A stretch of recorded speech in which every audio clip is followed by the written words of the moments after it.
रात के 2 बज रहे थे। अली अपने कमरे की लाइट बंद करके मोबाइल चला रहा था।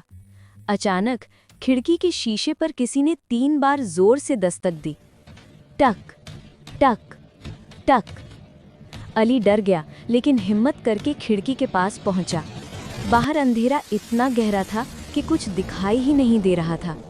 फिर दोबारा आवाज आई, अली खोल दो।